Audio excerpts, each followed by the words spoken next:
Hello and welcome to the Comics Atlas. This is the series in which we talk about the complete history of comic book characters. Peter Parker comes back and we're eager to continue telling his life story, for better or for worse. Without further ado, hop on? Well, let's begin.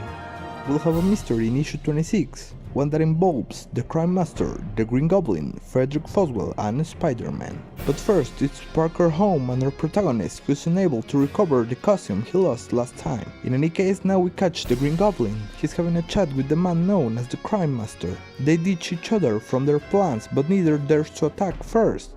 Why, you will ask? Well, it's a stalemate because the two of them know the identity of the other. The new face of crime makes a lot of noise and contacts every mob boss around to tell them the new rules of the game. But Peter's is still not in the case, and when he goes to the Bugle he only has a shouting match with Betty Brant. Jolly Jonah tells him to get lost, but not before planting a tracer on Foswell, who he still doesn't fully trust. It's action time then, but Spider-Man's new suit is bought from a store. Let's just say it's a size too small. He reaches Foswell's place, but at the same moment the Crime Master is lurking nearby. The villain shoots to kill at Foswell's place, but the only one inside is Spider-Man. They battle on the roofs of the city, with Parker being outsmarted and barely saving himself. Later that night, the climax is set up. The Crime Master and the mobsters will meet on the waterfront, while Spider-Man, the Goblin and the police find out. The Green One is the first to snap, knocking the wall crawler. Not very sharp today, huh, Peter? The Green Goblin delivers Spider-Man to the criminals, making the Crime Master feeling small time. When they're about to unmask him, a chain webhead returns to life and starts kicking ass. It all escalates as the police storms the waterfront, giving our hero time to free himself. Every criminal jumps the ship, but none of the main players are caught. Leaving the scene, Spider-Man knows Foswell must be the key, so he pays a second visit to his apartment, only to reaffirm his suspicions. Now convinced, he goes to the Bugle where he tries to convince Jameson that Foswell is crooked. However, our scene changes one last time when we see the Crime Master stalking the newspaper. That'll be his last sight indeed, as the police gun him down before he can pull his trigger. It's all explained in short. Foswell was working with the police all along under the alias of Patch, gathering information about the villain as well as the place of his last stand. The lesson? Don't judge a book by its cover. Our tale ends in a lighter note. A wandering Parker thinks he can sell his pictures to other newspapers, but they ask too many questions. So Jonah will have to do for the moment. Back at home, our beloved teenager decides to spend some quality time at the movies with his aunt.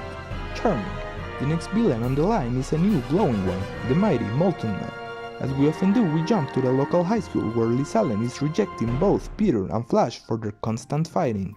There's nothing to do there, but Spider-Man still has a score to settle. He goes to Dr. Smite's lab to recover his suit, valuable information provided by Jameson last issue. While on the place, a man called Raxton jumps in and steals a jar of mysterious liquid metal alloy. He used to work alongside Smite, but now, wanting to work solo, he makes his move. During the struggle, he spills the metal on himself, and slowly his skin turns to a glowing yellow. He runs out of the place and realizes he has gained super strength, much to the terror of bystanders. Spider-Man now tracks the Molten Man. When he finds him, the usual fight unravels. Fighting in the dark, Peter has the upper hand, but it's pretty much a toss-up between the two brutes. In the end, the webbing stops the Molten Man and the police can retrieve the scraps of the fight. Parker already has an appointment. It's his high school graduation. In a way, it's the culmination of our hero's personal life up to this point. Aunt May is proud and Liz is still angry, but overall, it's a wonderful day.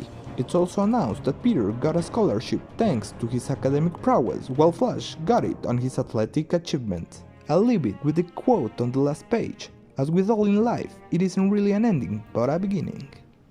Never step on an scorpion. I wonder who will be the next on the carousel of scum. Of course, the main man escaped prison with his costume and all, because guards are idiots or something. Yeah, in any case, now our protagonist is on the Bugle looking for Betty. The secretary is hanging with a returning that leads, and now Peter is jealous. He swings away, knowing the scorpion must be on the hunt, but his calculations are a bit off and the other superhuman goes directly for the head of J. Jonah Jameson. A battle trashes the Daily Bugle with the Spider-Man basically saving the publisher's life. Not that he cares. The struggle moves outside and to the piers where waterproof webbing wins the day for Webhead. But this time, trouble's on the horizon, with Ned Leeds saving Betty from the turmoil and Aunt May's health apparently on the decline once again.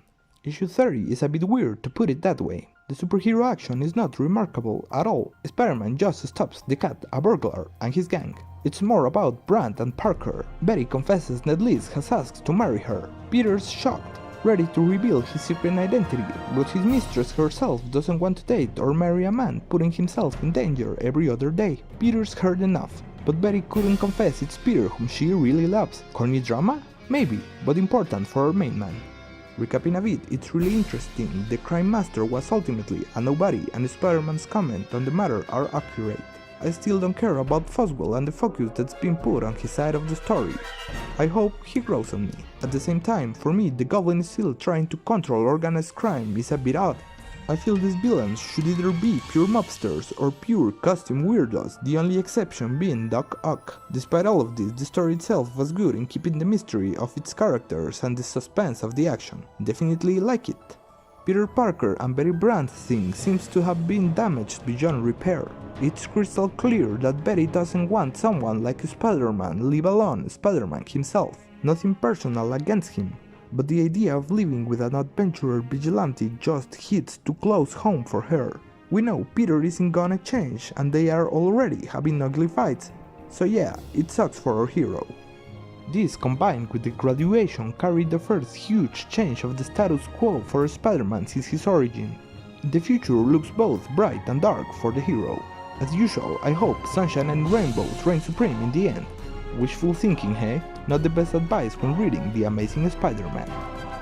Anyway guys, that's it for today. Don't forget to leave your like, share and subscribe down below. You can also check my other playlists on heroes such as Thor and Daredevil. This is the Comics Atlas, and I wish you all a nice existence.